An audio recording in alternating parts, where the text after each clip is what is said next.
Madame, Monsieur, bonjour. Merci de votre fidélité. Un excellent début d'après-midi à tous. Il est tout juste 13h, c'est l'heure du journal. Nous vous présentons les principaux titres. Sa Majesté le roi Mohamed VI Amir al-Mouminin a présidé hier soir à la mosquée Hassan II à Casablanca une veillée religieuse en commémoration de Laylat al-Qadr bénie.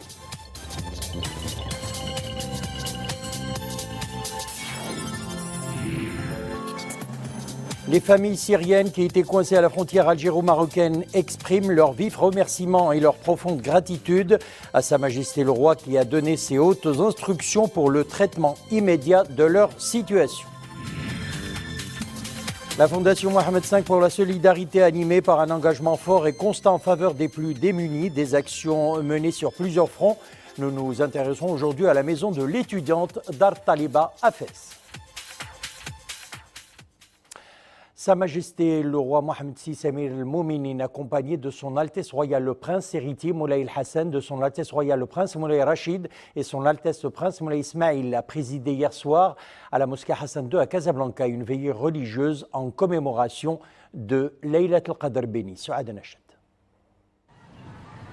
Elle rayonne de mille et une lumières en cette nuit bénie, la mosquée Hassan II de Casablanca. Œuvre civilisationnelle et cultuelle, accueille dans une atmosphère de piété et de grande spiritualité une veillée religieuse en commémoration de Laylat al-Qadr.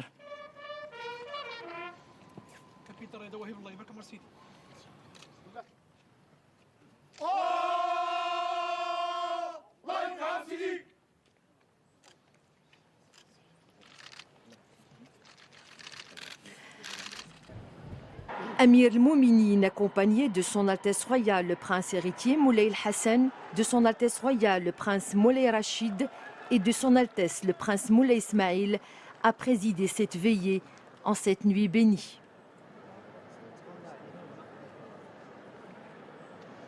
Allah.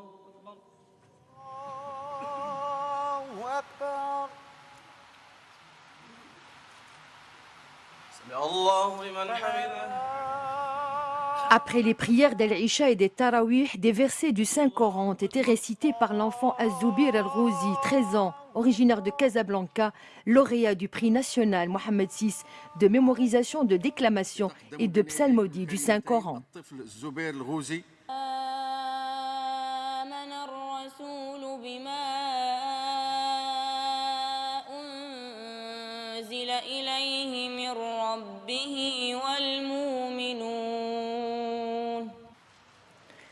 Sa Majesté le Roi a été ensuite salué par le jeune déclamateur à qui le souverain a remis son prix. Le professeur Mohamed Razali Jakni, alim de la République de Guinée-Conakry, a exprimé au nom des ulama ayant participé aux causeries religieuses du mois sacré de Ramadan ses vifs remerciements et sa profonde gratitude à Sa Majesté le Roi pour l'accueil et l'hospitalité réservée aux ulama africains. Cette veillée religieuse a été marquée par la clôture de Sahih al-Bukhari faite par M.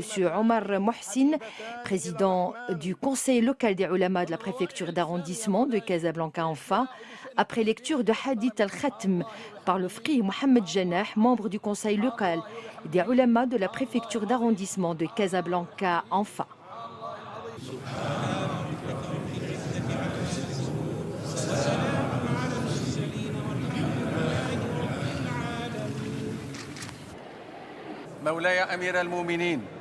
Le souverain a par la suite remis les prix Mohamed VI Ahl al-Qur'an et Ahl al-Hadith, respectivement à Al-Aouni Azzawiya, imam à la mosquée Al-Fath As-Khirat, et à Mohamed Tabarani, professeur des sciences coraniques à l'université Qadi Ayyad à Marrakech. Amir al-Mouminin a également remis le prix Mohamed VI des écoles coraniques dans ces trois catégories à Hassan Baza de l'école coranique de la mosquée Imam Malik ibn Anas, à Drarga à Agadir pour le prix de la méthodologie d'apprentissage, à Ayad Fanadi de l'école coranique Imam Nafi' de la Médrasa Sidi Ahmed Souabi à Chtouka Aitbaha pour le prix du rendement, à Idriss Laroussi de l'école coranique Sidi Mohamed Lahmar, à Ouled Mansour à Kenitra pour le prix de la gestion. Le souverain a ensuite remis le prix Mohamed VI pour le Adhan et le Tahlil, créés sur haute instruction de Sa Majesté le Roi Amir Mouminin dans ces deux catégories respectivement, à Mohamed Rafiq de Casablanca pour le prix de l'excellence et à Ahmed Fattah de Tinrir pour le prix honorifique.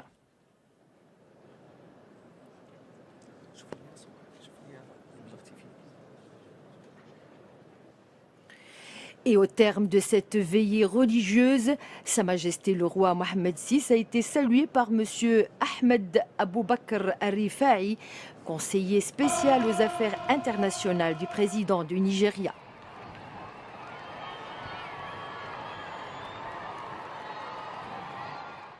Sa Majesté le roi Mohamed VI a eu hier un entretien téléphonique avec son frère, son Altesse royale le prince Mohamed Ben Salman Ben Abdelaziz Al Saoud, et ce à l'occasion de sa nomination par le serviteur des deux lieux saints de l'islam, le roi Salman Ben Abdelaziz Saoud, prince héritier et vice-président du Conseil des ministres et ministre de la Défense. Au cours de cet entretien, Sa Majesté le Roi a exprimé à son Altesse royale le prince héritier ses chaleureuses félicitations pour la confiance placée en lui et ses sincères vœux de totale réussite dans ses hautes fonctions sous la conduite sage du serviteur des deux lieux saints. À cette occasion, l'accent a été mis sur la profondeur des liens de fraternité sincères et sur les relations excellentes basées sur la coopération fructueuse et la solidarité agissante liant les deux royaumes frères, ainsi que sur la détermination à poursuivre leur consolidation dans les différents domaines. Le Maroc déterminé à aller de l'avant dans la mise en œuvre de sa nouvelle politique migratoire basée sur des dimensions humaines, d'ouverture et des droits de l'homme. Les familles syriennes qui étaient coincées à la frontière algéro-marocaine expriment leurs vifs remerciements et leur profonde gratitude à Sa Majesté le roi Mohamed VI qui a donné ses hautes instructions pour le traitement immédiat de leur situation. Ils ont été logés à Bouarfa, puis transférés à Rabat pour le traitement de leur situation. Sur Adnachet. C'est la fin d'un calvaire pour ces familles syriennes. Une délivrance rendue possible grâce au geste humaniste et généreux de Sa Majesté le Roi qui a donné ses hautes instructions pour un traitement immédiat de leur situation et mettre ainsi fin à plusieurs semaines de souffrance à la frontière algéro-marocaine. La situation était insoutenable. Vivre au milieu des scorpions et des serpents, notre angoisse est indescriptible. Les enfants étaient terrifiés des vipères et des scorpions pendant la journée et un froid glacial la nuit. C'était intenable. Grâce à Dieu aujourd'hui, c'est la délivrance.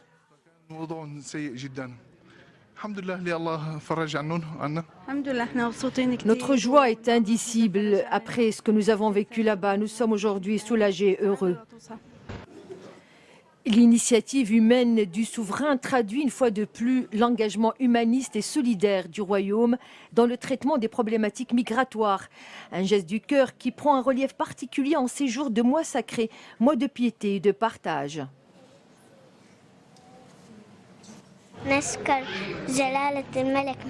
Nous sommes sauvés et heureux. Une grande joie de l'enfer où nous étions, livrés à nous-mêmes, à la ville ici, j'arrive à peine à le croire. Nous sommes très heureux de nous trouver ici dans notre deuxième patrie, le Maroc, et nous sommes vraiment très reconnaissants.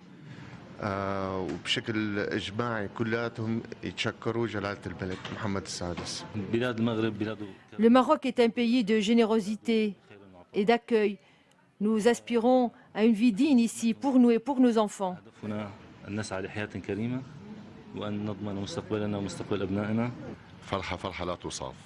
Notre joie est indescriptible, grâce à Dieu.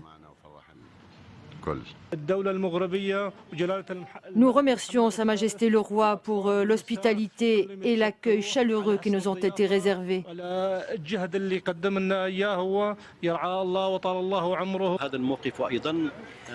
Le geste royal témoigne d'une volonté politique, de la détermination du Maroc à honorer ses engagements internationaux en matière des droits de l'homme en général et ceux des migrants et des réfugiés en particulier. وفي مجال حقوق المهاجرين والقانون الدولي للاجئين بصفة خاصة. Une belle action qui reflète, si besoin est, la détermination du royaume à aller de l'avant dans la mise en œuvre de sa nouvelle politique migratoire basée sur des dimensions humaines, d'ouverture et des droits de l'homme. Sachez également que le Haut Commissariat de l'ONU pour les réfugiés s'est félicité ce jeudi de la décision du Maroc d'accueillir sur son territoire un groupe de réfugiés syriens qui étaient, nous le disions, coincés dans des conditions précaires à la frontière algéro-marocaine. L'agence onusienne a salué un geste humanitaire accompli conformément aux traditions d'hospitalité dont font preuve les pays de la région. Et écoutons à ce sujet le représentant du HCR au Maroc, Jean-Paul Cavalieri.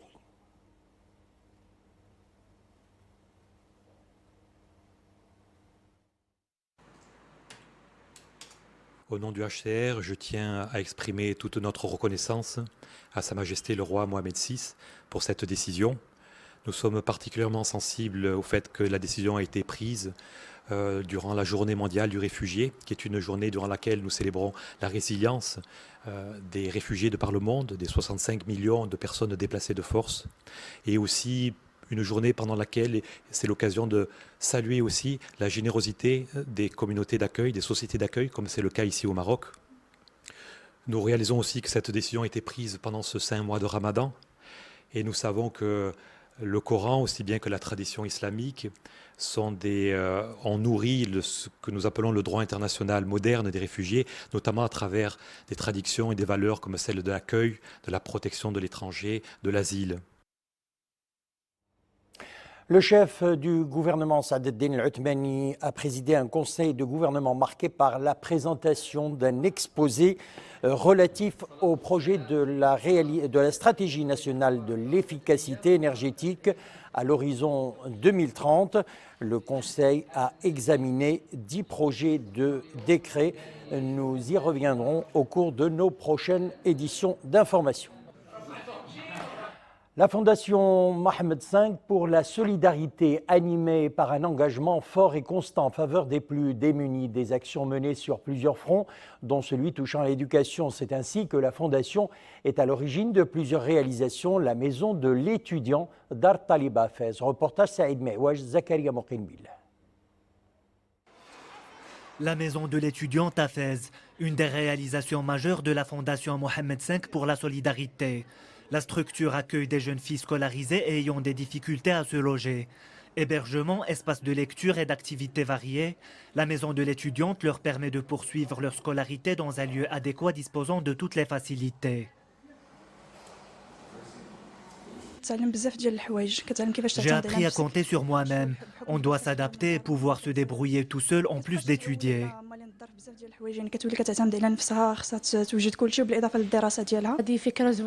C'est une bonne initiative qui a bénéficié à plusieurs filles dont certaines avaient des difficultés à se trouver un logement. Je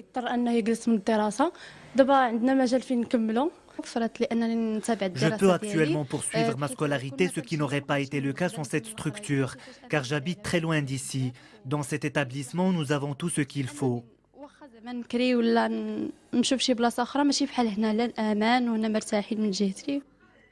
Depuis son lancement en 2004, la maison de l'étudiante à Fès accueille 200 bénéficiaires chaque année. Elles sont issues de la région de Fès-Meknès et d'autres régions. La Fondation Mohamed V pour la solidarité a permis à ses pensionnaires de dépasser les obstacles en leur offrant le logement et l'attention nécessaire à leur réussite scolaire. La valeur ajoutée de cet établissement est de garantir un lieu adéquat pour les étudiantes nécessiteuses en particulier, pour continuer leurs études universitaires ou dans d'autres institutions professionnelles dans de bonnes conditions. وحتى في بعض المؤسسات المهنية في ظروف حسنة. Le centre compte plus de 10 cadres pédagogiques. Avec cet objectif, lutter contre le décrochage scolaire et garantir à ces jeunes une scolarité normale et épanouie.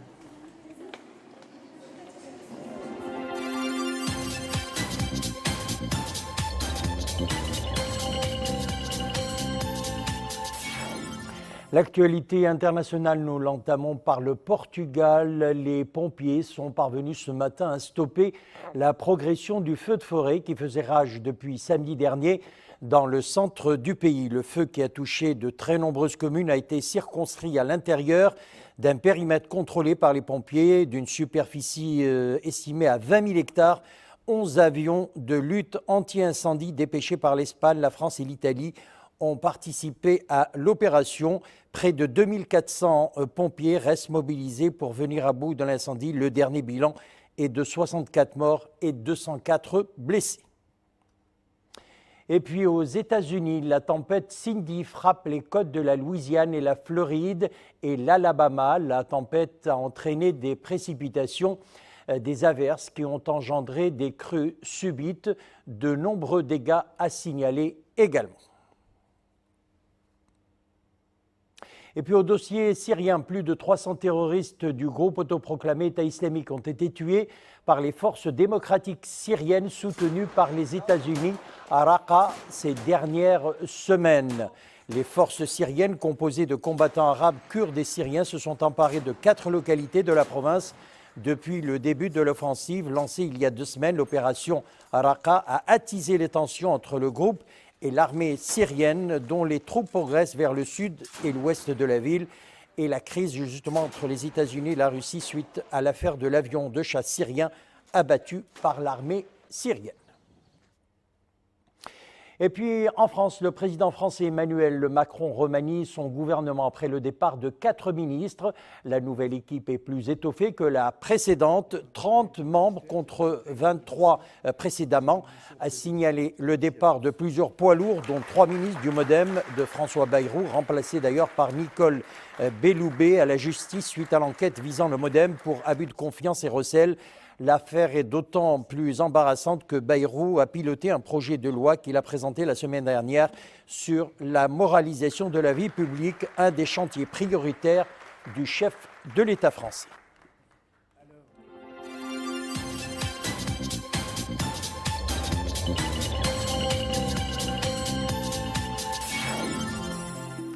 Retour chez nous, météo, nouvelle vague de chaleur sur le pays, un retour de la canicule dès aujourd'hui avec des températures de 41 à 44 degrés sur Aousserd, Oued Dahab, Boujdour, Laayoune, Tarfaya, Smara, Tata, Teroudant, Assazza, Guelmim, Tantan et Rachidia.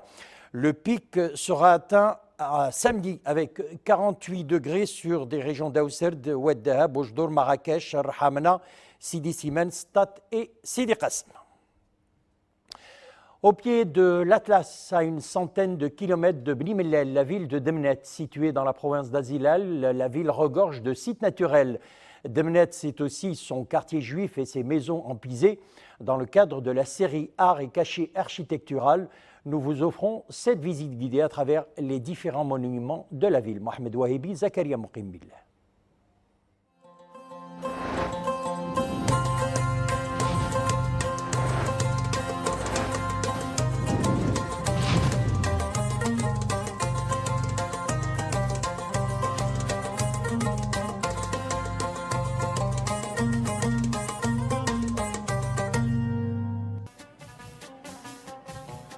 Au pied des montagnes de l'Atlas se niche l'ancienne Médina de Demnet, une ville gardant encore des empreintes de l'histoire. Les murailles de l'ancienne Médina sont parmi les monuments importants de la cité. Les mosquées sont aussi des édifices architecturaux qui composent le paysage urbain.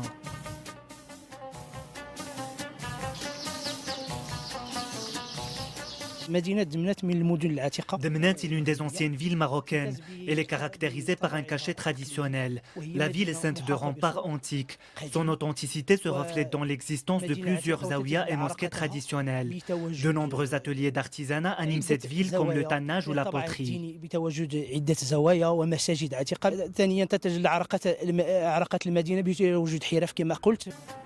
Le tissu urbain de l'ancienne Médina de Demnet comprend le quartier El Mellah, où se trouvent des artisans traditionnels perpétuant le patrimoine local. L'architecture des édifices reflète leur caractère authentique.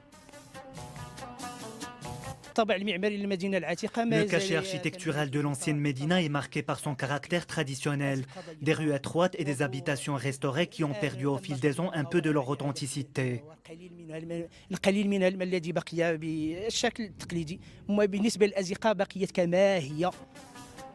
D'autres maisons conservent jalousement leur cachet artistique ancien avec des patios ouverts. Leurs habitants entendent bien sauvegarder les coutumes de la ville et son histoire.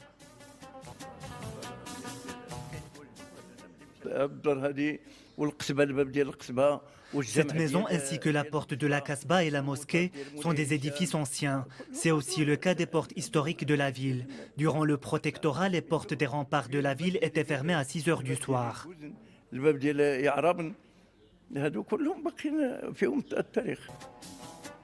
Des édifices anciens et un patrimoine authentique, l'ancienne Médina de Demnet témoigne d'une histoire multiséculaire émaillée de gloire.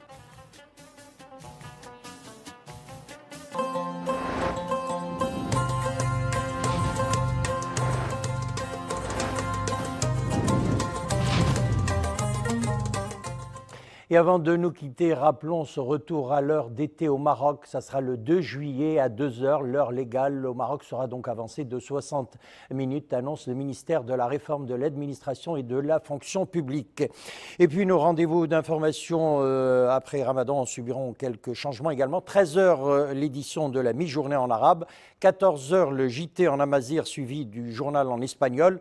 Notre rendez-vous d'information en français est fixé à 19h, 21h l'édition principale et 23h30 le dernier bulletin d'information. Voilà, merci de nous avoir suivis. Dans quelques instants, le JT en espagnol vous sera présenté par Mariam Mohafid. Une excellente après-midi et à demain.